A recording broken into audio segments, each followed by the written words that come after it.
that also involves generational aspects and cultural aspect. He was a white guy, you know, and I was a black guy, and a white man in his 50s, 60s, talking to me like, saying, talking to me like that, you feel some type of way. It just ain't it's just ugh.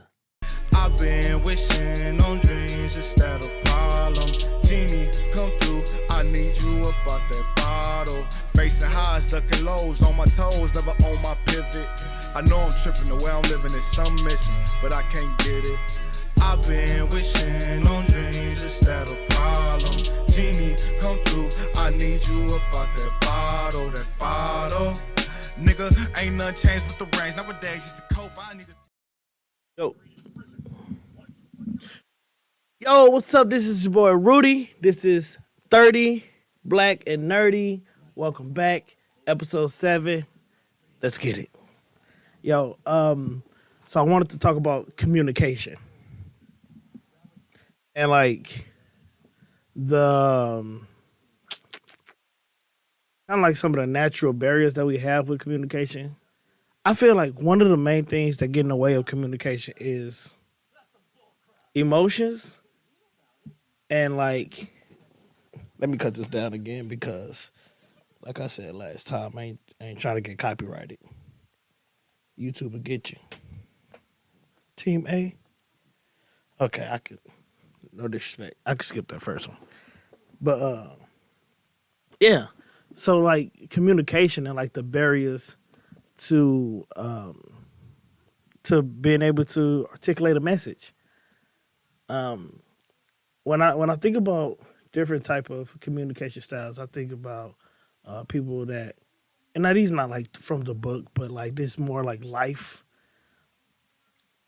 what you experience in life communication, like people that are more direct, people that are passive, people that can be more beat around the bush a little bit. Uh, I just I think there's so many different type of communication ways to communicate a message, and it just depends on the emotions, the relationship, um, the emotions that are present, the relationship, and also generation. There are some generational barriers to communication. That's just real. It's like for for for for example, if someone who's considered maybe a Gen Z and they work with someone who's considered a baby boomer, there may be certain communication styles that get in the way of their messages getting across from each other.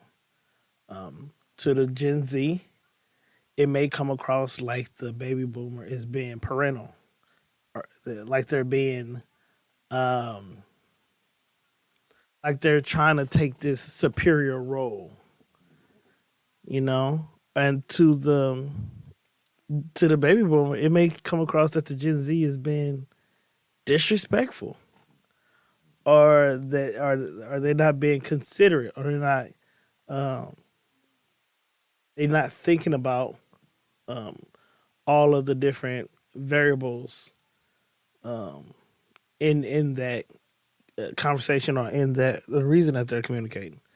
Um, I find that amazing because like that's something like me personally I've had to experience when this was before Gen Z was actually, I'm a millennial, um, considered a millennial anyway. Um, Before Gen Z was actually um, in the workforce, it was pretty much just like millennials and baby boomers and Generation X. And when I would communicate to a baby boomer, somebody that would be in that demographic group of baby boomers, they had a way of communicating that for me it just felt disrespectful. Like I don't know what it was, just like the cadence and the delivery, the messaging, and we used to always get into it. We used to just go back and forth with each other, like yo, like bro, you not finna just like talk to me like that. Like that's what comes out, and then for them, they probably just think that since you're younger, that there's an unspoken amount of respect how they perceive that you should have. So that's another thing. Culture may come into effect as well. And we got the Dewey on, yes sir. I ain't seen a Bow Wow do rag star. I would have got the Bow Wow do rag. I support black businesses, but um, but yeah. So this coworker just used to talk to me different, and like he was a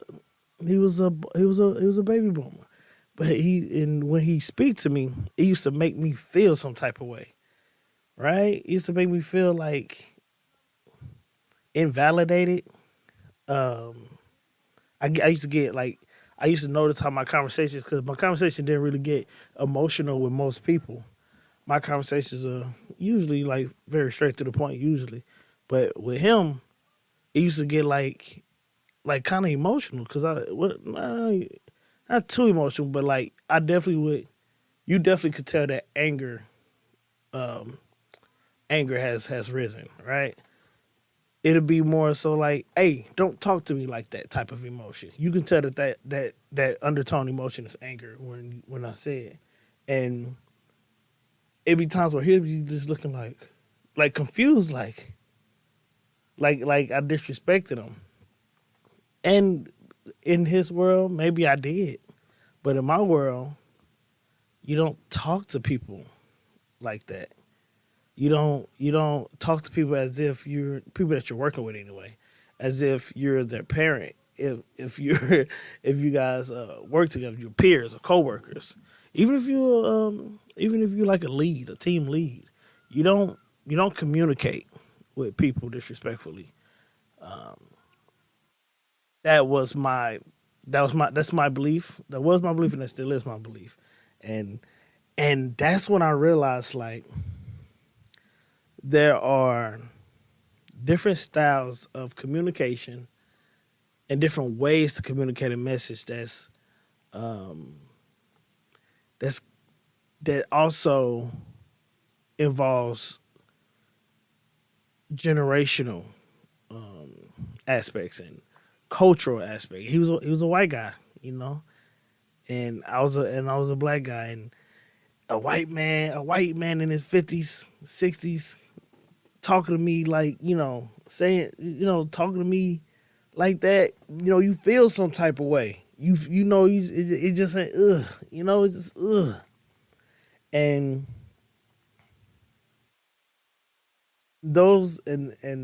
those things I feel like are common barriers, or like instances like that. I'm sorry, instances like that are common barriers for um people that have communication issues with with people, especially of a different generation. And I was doing some research, and do I got them right now?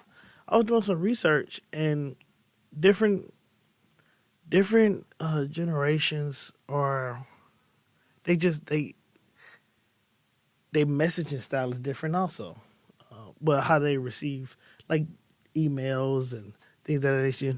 Generation X typically use email, like they big on email, and millennials like myself are big on text, and Gen Zs they just do their thing. They just do their thing. But the baby boomers are in person, face to face. Let's talk about it. Let's get that off let's get whatever we need to get off our chest. And that's one thing I figured out and I experienced, that like that the person that I used to we used to have our back and forth all the time. The older guy, we he was very like in your face, like you know in your face, talk about it. And I was raised to be like that. I was raised to confront, you know, to not really shy away from confrontation, not to not be afraid of confrontation, but don't need to cause it unless I have to. So just stand up for yourself. That's how I was. That's how I was raised. What life experience taught me that you have to stand up for yourself. And I feel as though when we when we're not aware of our communication styles and the way we communicate, it just causes more issues. When you think about relations, about brother, sister, cousin, best friend, wife, um, any form of any relationship that involves communication, you have to consider that relationship, and you got to consider your boundaries. I had a video on boundaries. Go check my video out that I did on boundaries, because if you don't set your boundaries first in engage in the communication with certain people, you just leave everything for a game. Um, and how do you set your boundaries at the beginning of your conversation? Having Being able to judge a conversation, being able to judge where a conversation is headed. If somebody's dropping little cues that they're the type of person to talk about certain things that you don't want to talk about, you have to learn how to divert those conversations or those things. Like if you're if you're in a relationship with someone, and you have a friend, and that friend is single, and they talk about how attractive other people are and things like that, and that's not helpful for your relationship, you have to know how to navigate that conversation. You have to know how to shut that down and confront. Um, Being able to set boundaries to be able to set a precedence for your uh, conversation and communication. So that's like that's that's like we have to be really mindful. I know it's just like a whole bunch of thinking. I just feel like it's so much thinking, and why can't we just like do sometimes? Why can't we just do? Because if we just do, there is no order. There will be no order for anything. Just do whatever they want, say whatever they want, and there be no standard to have in communicating with people. I feel like conversation.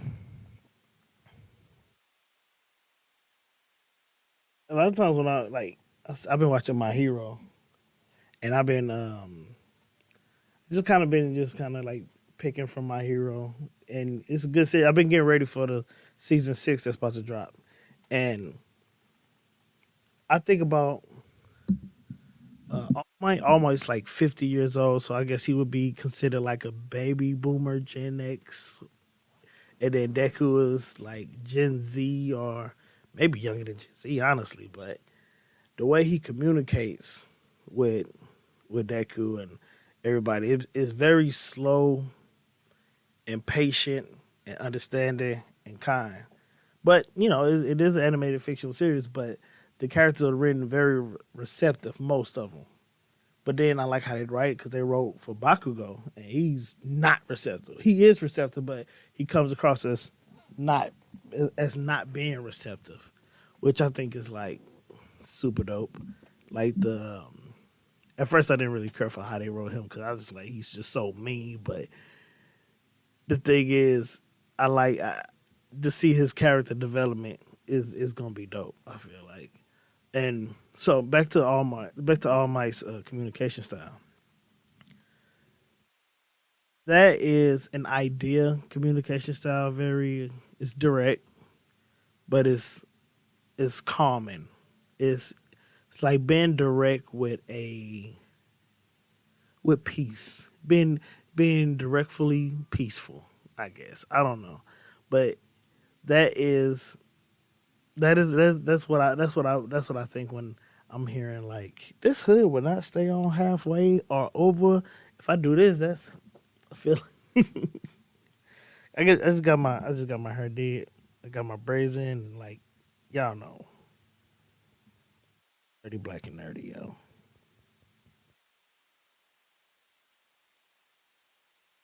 I'll just pat my hair, but yeah, I just really think that like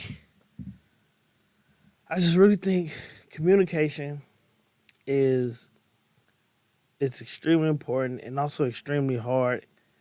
I think when we think about certain communicating with certain people, we got to factor in the fact that they are they may be older, they may be younger. So if we really want to get our messages across, we got to be very cognizant and patient. And I think that's the main point. That this is the main point. Be patient with one another. Be patient with one another. If you want your message really to come across with anybody, be patient. Because if you're not patient and try to really understand how this person is going to interpret your message or what you need to say to get this person to interpret your message, they're not going to receive it. And that goes for older people, that goes for younger people, that goes for the people in the middle, that goes for everybody. Be have patience, be patient with one another. Okay? So the thing is you always want to be mindful of who you talk to because you can be talking to somebody that's 70, 80 years old and when they was when they were developing and talking and communicating, world was a whole lot different. People talk different, people said different things, so they're gonna say some stuff that you just like that's just not okay. Like these things are not okay. So I'm back up and I'm gonna re-say this. If somebody's older, they are going to say some things that you're not gonna like. Just know that and have it already in your mind that you're gonna need the patience in order to get through this conversation. Not saying that all the time. And for my older crowd, you gotta realize that young people are not gonna receive your message because they don't have those same life experiences. You done had life experiences. You done had these things. So I hate the saying when they say you can't teach an old dog new tricks, but baby, we gotta learn. We all gotta continue to learn. We gotta continue to develop and continue to progress and continue to try to be more and try to be better. And just looking through the generations, I really understand like it's the younger generations that really have an issue with communicating with older people because and I ain't even gonna lie, it's millennials also. Millennials have a hard time if they don't have that certain skill set of patience to talk to anybody. Cause Gen Z, not Gen Z, millennials and Generation X, it's a wrap. If you not sir, if it's too irritating, the thing. So listen, all right. The thing about Generation X and millennials, they both understand that I ain't got to be here. I could leave. And Gen X, when Gen X taught millennials that they don't have to tolerate anything, that's the one lesson I feel like millennials learn from Gen X that is universal. They ain't gotta deal with it. They just leave. That's the wild part. But to say to at the end of the day, what I really want to my point that I want to get across is that everybody needs patience to understand everybody. It's key. If you want to understand how this person came to this conclusion, regardless of their age, generation, culture, have patience. Have patience, and you will grasp and understand where they're coming from. Appreciate y'all. Thank y'all so much. This has been 30 Black and Nerdy with Rudy Winslow. Peace. I'm out. I've been